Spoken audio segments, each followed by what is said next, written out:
ലോകം വൻ പ്രതിസന്ധിയിലേക്ക് ഓരോ മണിക്കൂറിലും നീങ്ങുന്നു എന്ന അമേരിക്കൻ സാമ്പത്തിക വിദഗ്ധർ. ഇറാന് ട്രംപ് നൽകിയ അന്ത്യശാസനം ചൊവ്വാഴ്ച രാവിലെ സമയം അവസാനിക്കും.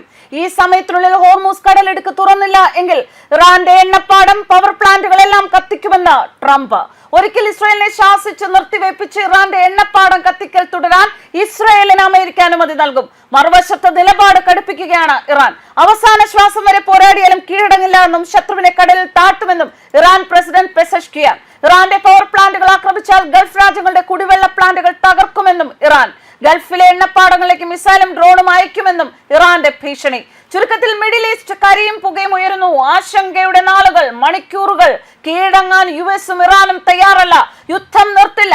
ഇസ്രായേൽ അമേരിക്കയുടെ അനുവാദം കാത്തിരിക്കുന്നു ഇറാനിൽ ഭീകരമായ നാശം വിതയ്ക്കാൻ.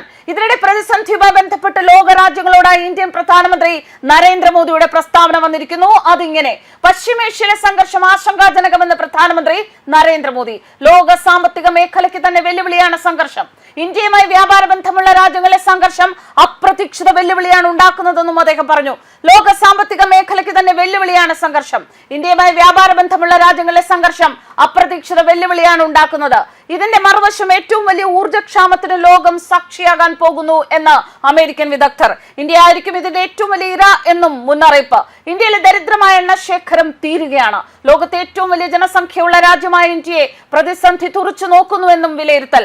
ഇറാന് ഹോർമൂസ് കടലിടുക്ക് പൂർണ്ണമായും കടൽ മാർഗമുള്ള ഊർജ്ജ വ്യാപാരത്തിനെ തുറക്കാനുള്ള യുഎസ് പ്രസിഡന്റ് ഡൊണാൾഡ് ട്രംപിന്റെ 48 മണിക്കൂർ സമയപരിധി ചൊവ്വാഴ്ച രാവിലെ 5:14 അവസാനിക്കും. ഇത് പ്രാദേശിക പോരാട്ടത്തിൽ ഗണ്യമായ വർധനവിനും നിർണായകമായ ആഗോള ഊർജ്ജ വിതരണ ചോക്ക് പോയിന്റ് പൂർണ്ണമായും അടച്ചുപൂട്ടലിനും സാധ്യതയുണ്ട്.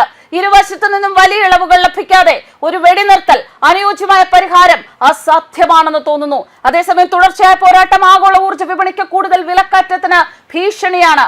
ബ്രെന്റ് ക്രൂഡ് ഓയിൽ ബാരലിന് $110 യുദ്ധത്തിന് മുമ്പുള്ള ശേഷിയുടെ 50% പോലും ടെഹ്റാൻ ഹോർമൂസിലൂടെ ടാങ്കറുകൾക്ക് അനുമതി നൽകിയാൽ പോലും അത് കോടിക്കണക്കിന് ഇന്ത്യൻ മധ്യവർഗ, താഴ്ന്ന മധ്യവർഗ കുടുംബങ്ങൾക്ക് താങ്ങാനാകാത്ത ഊർജ്ജക്ഷാമം ഉണ്ടാക്കുമെന്നും മുന്നറിയിപ്പ്.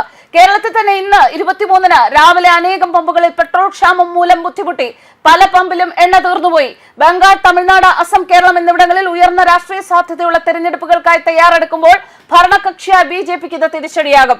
ഇറാൻ ഹോർമൂസ് കടലിടുക്ക് തുറന്നില്ലെങ്കിൽ ആദ്യം ഏറ്റവും വലിയ 1 മുതൽ ആരംഭിച്ച അവരുടെ വിവിധ ഊർജ്ജ നിലയങ്ങളെ അട്ടിച്ച് നശിപ്പിക്കുമെന്ന ട്രംപ് തന്റെ ഭീഷണി പിന്തുടരുകയാണെങ്കിൽ അത് പോരാട്ടത്തിൽ കുത്തനെ വർധനവിനും ഹോർമൂസ് നദിയിലൂടെ കടന്നുപോകുന്ന എണ്ണ വാതക വിതരണം നിർത്തലാക്കുന്നതിനും പ്രാദേശികമായി പോരാട്ടം രൂക്ഷമാകുന്നതിനും കാരണമാകും.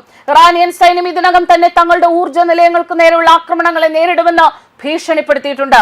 പ്രദേശത്തെ അമേരിക്കൻ നിയന്ത്രണത്തിലുള്ള ഊർജ്ജ ഡീസലൈനേഷൻ അടിസ്ഥാന സൗകര്യങ്ങൾ ആക്രമിച്ചിട്ടുണ്ട്. ട്രംപ് യുദ്ധം അവസാനിപ്പിക്കുമെന്ന് സംസാരിച്ചതിന് 24 മണിക്കൂറിനുള്ളിൽ ആ ഭീഷണിയും പ്രത്യാക്രമണവും ഉണ്ടായിട്ടുണ്ട്. ഇത് ഭൂരാഷ്ട്രീയ സൈനിക വിദഗ്ധരുടെ ആശങ്കകൾക്ക് അടിവരയിടുന്നു. ഇതുവരെ 27 രാജ്യങ്ങളിൽ നിന്നായിരുന്നു ഇന്ത്യ ഊർജ്ജം ഇറക്കുമതി ചെയ്തിരുന്നത്. എന്നാൽ ഇപ്പോൾ 41 രാജ്യങ്ങളിൽ നിന്നാണ് ഊർജ്ജം ഇറക്കുമതി ചെയ്യുന്നത്. ഹോർമൂസ് കടലിടുക്കിലെ സംഘർഷം കാരണം അതുവഴിയുള്ള ഇന്ധന നീക്കം പ്രതിസന്ധിയിലാണ്. 60% LPGയും ഇറക്കുമതി ചെയ്യുന്നതാണ്. എന്നാൽ നിലവിൽ രാജ്യത്ത് പെട്രോൾ, ഡീസൽ പ്രതിസന്ധിയില്ല. രാജ്യത്ത് പെട്രോളിയം കരുതൽ ആവശ്യത്തിലുണ്ട്.